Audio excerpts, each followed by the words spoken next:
Jokowi sudah bicara. Jokowi sudah bicara. Hasil tes wawasan kebangsaan terhadap pegawai KPK hendaknya menjadi masukan untuk langkah-langkah perbaikan KPK, baik terhadap individu-individu maupun institusi KPK, dan tidak serta-merta dijadikan dasar untuk memberhentikan 75 pegawai KPK yang dinyatakan tidak lolos tes. Lalu, kenapa perkara KPK belum tuntas juga? Ini alasannya.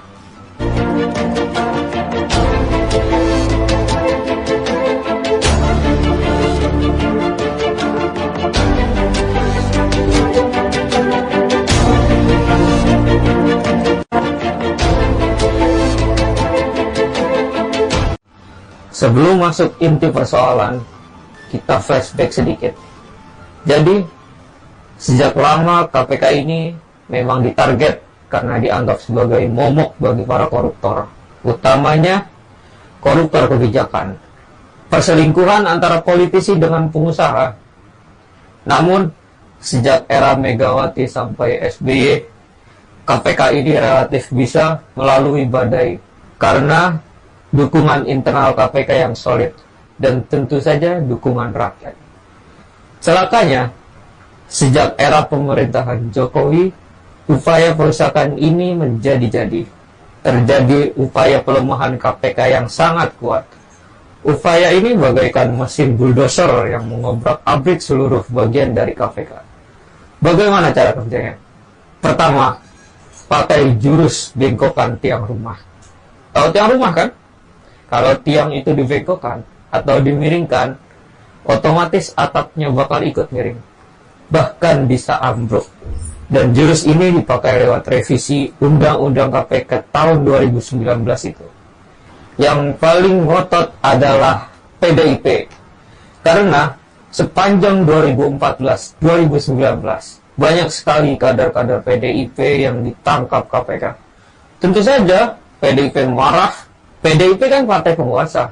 Kenapa bisa banyak yang ditangkap? Itulah yang membuatnya marah. Tapi PDIP paham kalau KPK itu didukung oleh rakyat. Merusak KPK pasti akan berhadapan dengan rakyat. Karena itu, PDIP lalu memaksa parpol koalisi untuk dukung tujuan ini. Maksudnya, biar semua parpol dapat getah dari upaya merusak KPK ini. Dan direvisilah undang-undang KPK itu yang berujung demo besar-besaran. Posisi Jokowi, ya dia kan memang petugas partai, tidak bisa menolak. Karena itu Jokowi pakai strategi tikus berlari di atas roda. Dia manuver ke sana sini, bikin pengumuman di sana sini kalau dia dukung KPK. Nyatanya undang-undang KPK lolos juga meskipun Jokowi yang bermenang untuk membatalkan lewat Perpu. Kedua, pakai jurus lepas predator. Lu yang hobi nonton YouTube pasti tahu jurus yang satu ini. Banyak videonya. Misalnya, kalau mau menangkap lele di lubang yang kecil, masukkan saja ular ke lubang itu. Tunggu sebentar. Nah, ikan lele itu pasti akan loncat kalang kabut. Begitu juga KPK. Ditaruhlah Firly sebagai ketua KPK. Dialah sang predator itu. Nah, siapa Firly? Infonya banyak kok. Firly bukan cuma sekedar jenderal polisi aktif, tapi dia konconya Budi Gunawan, kepala BIN. Tahu sama tahu lah. Budi Gunawan ini Godfather, tidak resmi Polri. Selain Tito Karnavian, kalau Godfather resminya kan Listio.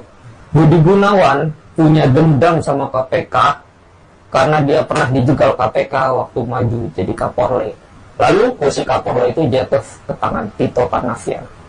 Firly Bahuri jelas bukan orang yang pas buat duduk di kursi ketua KPK.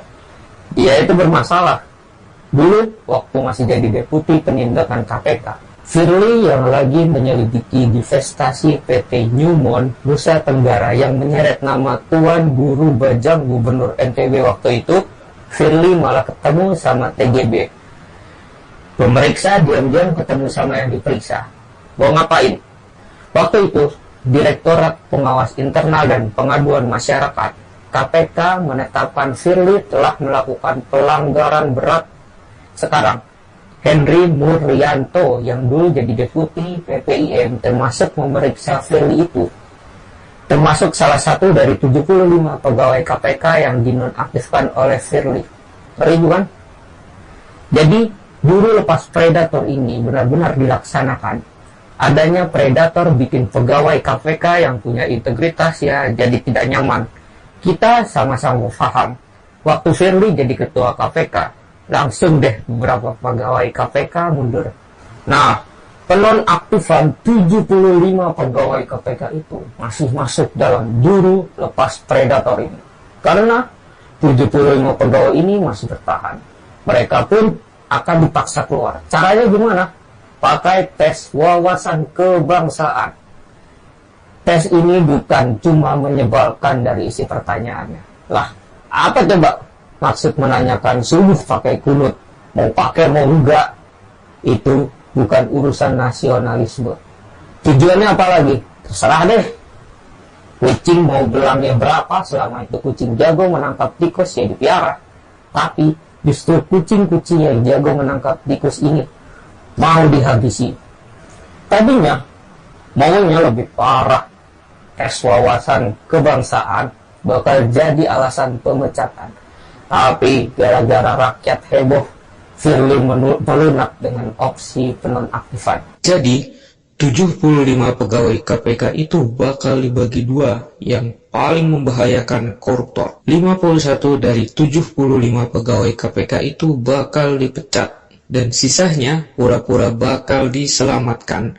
Padahal ini cuma selamat untuk sementara, karena kelak mereka juga bakal dihabisi. Gak percaya? Tinggal tunggu saja waktunya.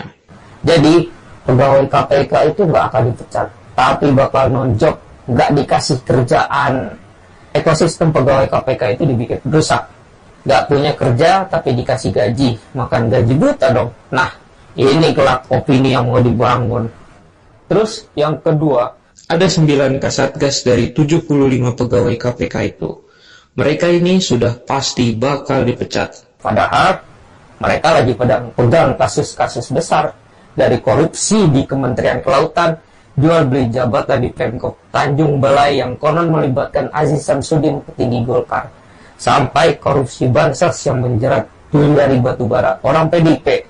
Mereka yang dipecat itu adalah orang-orang independen. Gak ada urusannya lagi dengan polisi atau jaksa. Apa yang terjadi kalau madam bansos sampai kebongkar? Atau nasib sang pangeran yang jadi backing pengadaan tas bansos? Nah, target Firly adalah supaya kasus-kasus besar itu diserahkan dari pegawai KPK yang punya integritas kepada penyidik KPK yang masih berstatus polisi aktif. Kebayang nggak dampaknya? Yakin kan bakal kena intervensi dari Trunojoyo? Ingat, kasus penyidik KPK diusir dari Trunojoyo pas mau tangkap Harun Masiku. Lagi pula, coba dipikir baik-baik.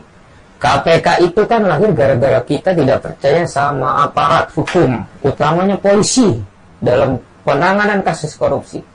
Nah, sekarang kok mau dibalikan lagi? Intinya, gue sarankan gak usah percaya sama Jokowi. Percuma, dia bakal terus pakai strategi tikus berlari di atas roda. Kesannya mendukung, padahal sama sekali enggak kemana-mana. Terus, apa yang harus dilakukan ke depannya? Ya, menurut gue terus awasi gerak-gerik Firly CS. Terus teriak agar KPK bisa selamat. Kita bisa cegah sama-sama orang-orang berintegrasi di KPK itu dihabisi oleh kelompok koruptor musuh bangsa dan negara itu. Lawan, lawan, lawan. Kalau kamu sepakat, tolong sebarkan video ini, biar orang makin paham apa yang sebenarnya terjadi.